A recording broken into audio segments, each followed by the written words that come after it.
कस्तूरी कुंडल बसे, कस्तूरी कुंडल बसे, मृग ढूंढे वन माही, कस्तूरी कुंडल बसे। मृग ढूंढे वन माही, ऐसे ऐसे घट घट नाम है, दुनिया देखे नाही, दुनिया जाने नाही।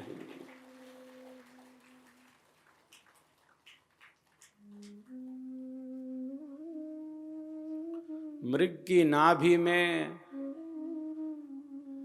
जो नर मृग है, उसकी नाभि में ही कस्तूरी है। बड़ा ही सुगंधित पदार्थ है, सुगंधी देने वाला है।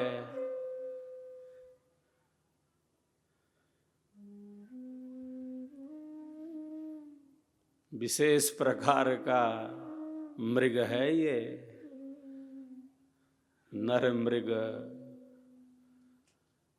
जिसकी नाभि में ही कस्तूरी है।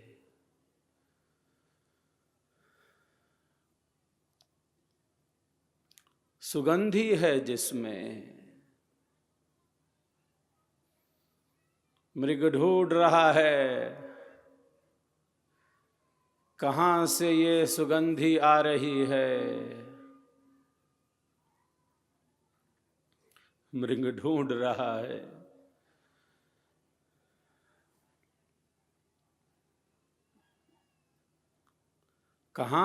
कहां से ये सुगंधी आ रही है। जरा देख लूं, जरा जान लूं, जरा इसका अनुभव कर लूं। भटक गया है, जंगल जंगल भटक गया है, भटकाव है। भटक गया है जंगल जंगल। इस झाड़ी से तो ये सुगंधी नहीं आ रही।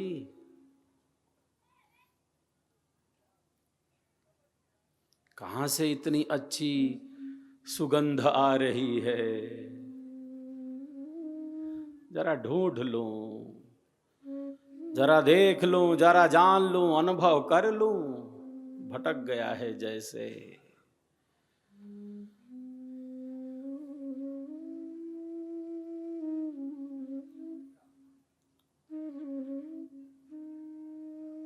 इस वृक्ष में तो नहीं है ये सुगंधी। इन लताओं में तो ये सुगंधी नहीं है। इन वनस्पतियों से ये सुगंधी आ रही है क्या? जो झरना है पर्वत के इस शिखर पर, इस झरने के पास जो वृक्ष लता औषधियां हैं, कहीं इनमें तो वो सुगंधी नहीं छिपी है। जरा देख लूं, जरा जान लूं, अनुभव कर लूं।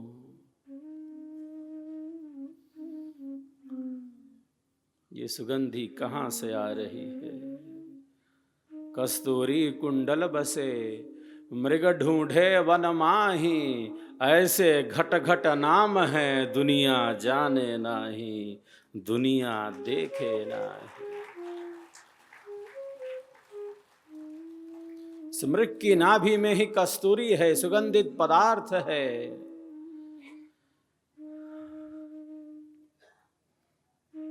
और वह ढूंढ रहा है बाहर।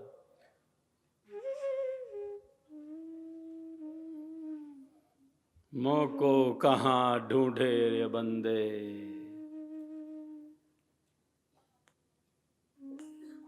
मोह को कहाँ ढूंढे रे बंदे, मैं तो तेरे पास में।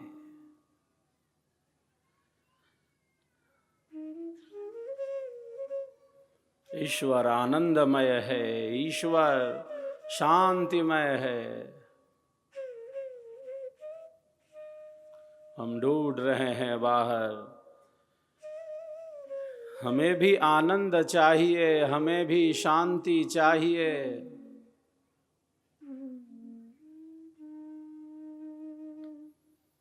क्योंकि ईश्वर ही आनंद है, ब्रह्म ही आनंद है, आनंद ही ब्रह्म है।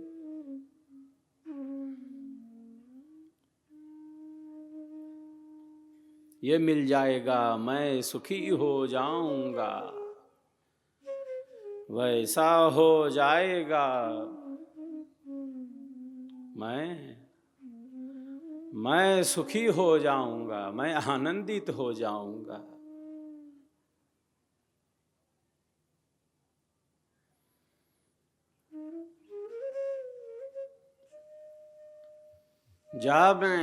जामे सुख तुम जानते, जामे सुख तुम जानते, सो है दुख का रूप। सत सुख सुख जाना नहीं, ताते पर भवकूप, ताते पर भवकूप।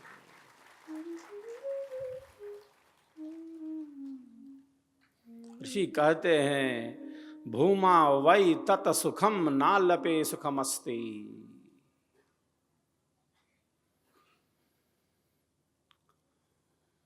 धर्म पूर्वक अर्थ की प्राप्ति,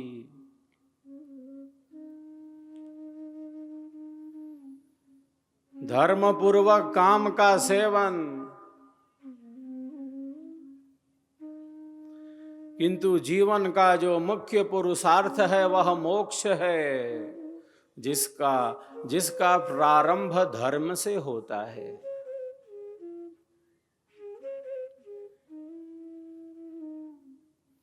तो बाहर की परिस्थितियां,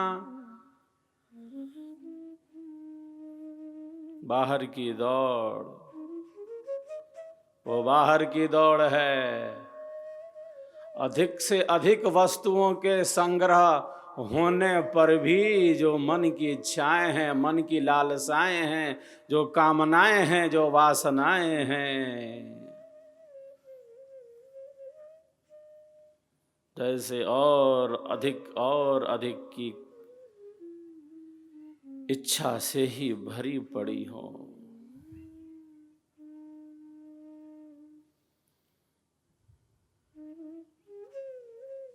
धर्म पूर्वक अर्थ की प्राप्ति है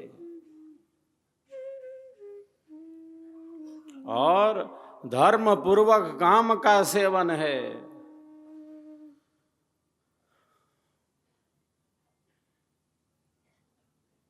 अर्थ की कहीं निंदा नहीं है,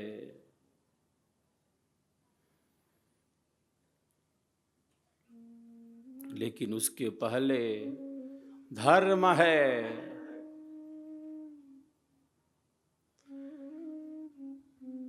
संपूर्ण जीवन केवल अर्थ और काम, संपूर्ण जीवन केवल अर्थ और काम तक सीमित नहीं हो सकता। जिंदगी जीने में ही जिंदगी बीत न जाए, जीवन जीने में ही जीवन चला न जाए।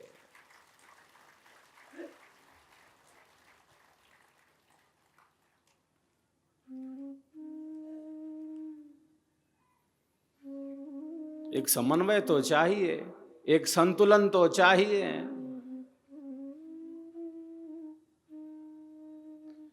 एक विवेक का बल तो चाहिए।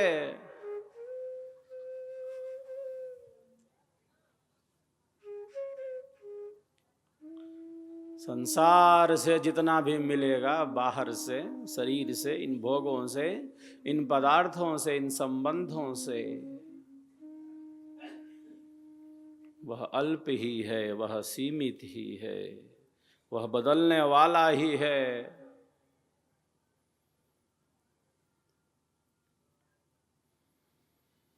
वह परिवर्तनशील ही है।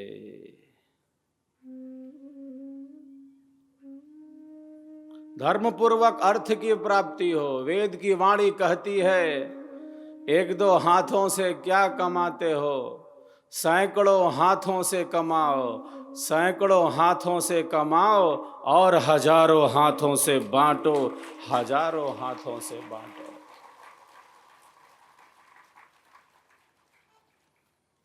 त्याग में सुख है, भोग में नहीं। अपने लिए नहीं, मात्र अपने लिए नहीं, अपनों के लिए जीना, सबके लिए जीना, ये हमारी भारतीय संस्कृति है।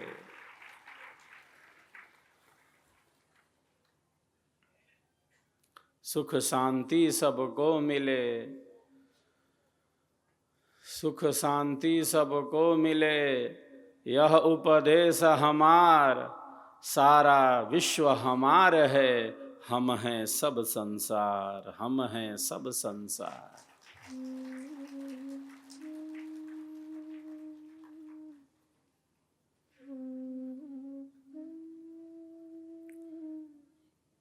तो यहाँ सुख का अनुभव त्याग भाव में है, समर्पण भाव में है।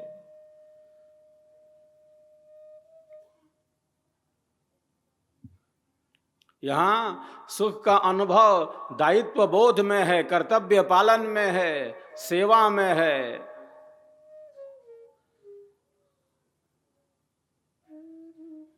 समर्पण भाव में है, शिष्य भाव में है। अर्थ की कहीं निंदा नहीं है, काम की कहीं निंदा नहीं है। विवेक युक्त होकर, धर्म युक्त होकर जो सदगृहस्थ है, वह अपने पथ पर गतिमान रहता है। भोगों की अधिकता न हो, भोगों की अधिकता, भोगों की अधिकता सदैव दुख को ही उत्पन्न करती है, क्योंकि संसार के विषय दुख रूप हैं। भोगों की अधिकता सदैव दुख को ही उत्पन्न करती है। क्यों? क्योंकि संसार के जो विषय हैं दुख रूप हैं। भोगों को हमने क्या भोगा, भोगों को हमने क्या भोगा, भोग ही हमको भोग गए। हमने समय का सदुपयोग किया नहीं, अब ये समय ही समाप्त होने को है।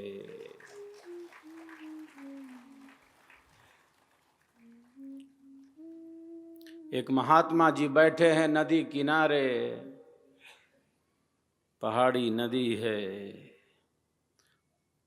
प्रातः काल जाकर नदी के किनारे बैठ जाते हैं। नदी पार नहीं कर रहे,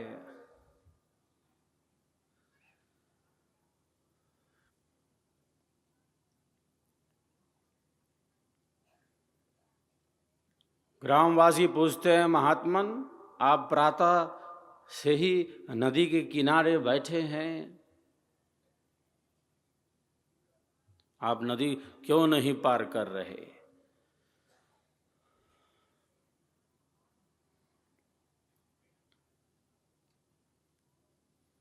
जब नदी बहना बंद हो जाएगी, जब नदी समाप्त हो जाएगी, जब नदी में जल का प्रवाह रुक जाएगा, तब मैं नदी पार करूंगा। जब नदी में जल का प्रवाह रुक जाएगा, जब नदी शांत हो जाएगी, समाप्त हो जाएगी।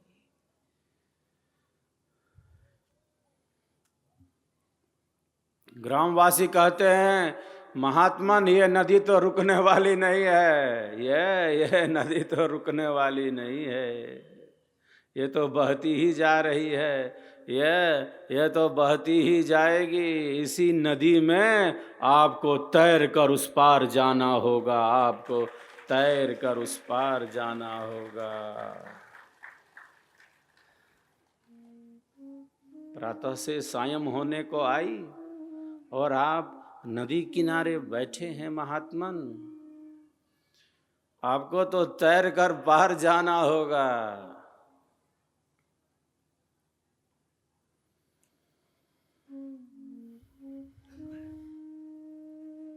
महात्मन कहते हैं, मैं भी तो यही कहता हूं, मैं भी तो यही कहता हूं, ये जो नदी है संसार की, संसरती सदैव गतिमान है।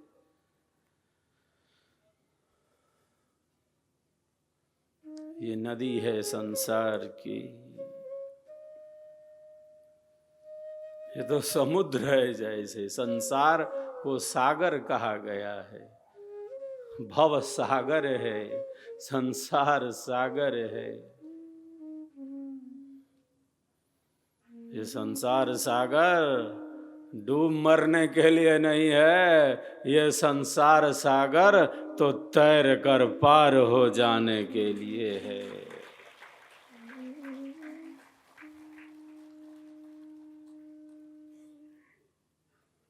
आप कब पार करोगे नदी?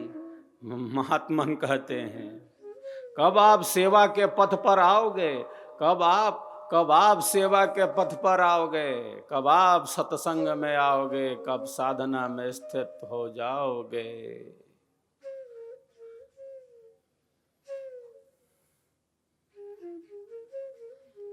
मैं भी तो यही कहता हूं कि ये रुकने वाली नहीं है, ये तो बहती जा रही है।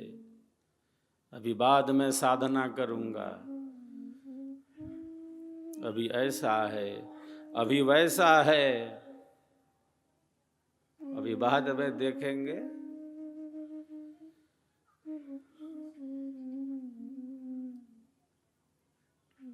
ये कार्य सिद्ध हो जाए तब करेंगे, ऐसा हो जाए तब और दृढ़ता से करेंगे, ऐसा हो जाए वैसा हो जाए। अगर ये जो मगर है तालाब में, वही मगर ना कहीं पकड़ ले।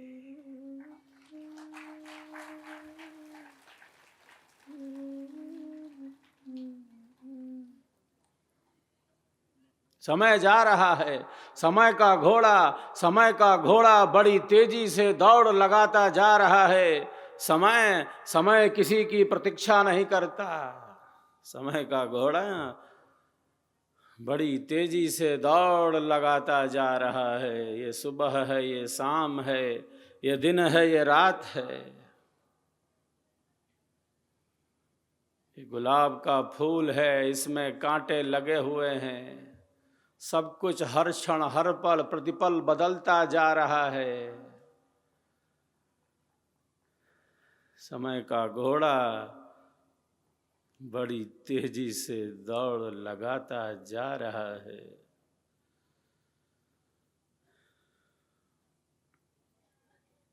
बाद में करेंगे, अभी अवस्था क्या है? अभी तो जीना है बरसों।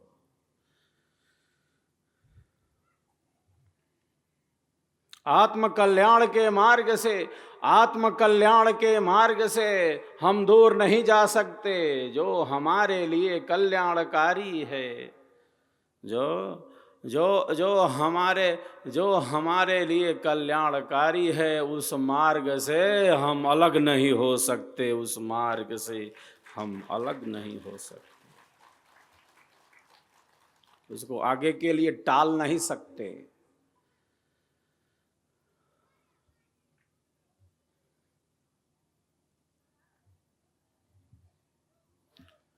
स्वस्ति पंथा मनुचरेम सूर्या चंद्रमसाविव। वेद में ऋषि कहते हैं, जिस प्रकार सूर्य और चंद्र निरंतर कल्याण के पथ पर गतिमान हैं, हे प्रभु मैं भी उन्हीं की भांति निरंतर कल्याण के ही मार्ग पर आगे बढ़ता रहूं, आगे चलता रहूं।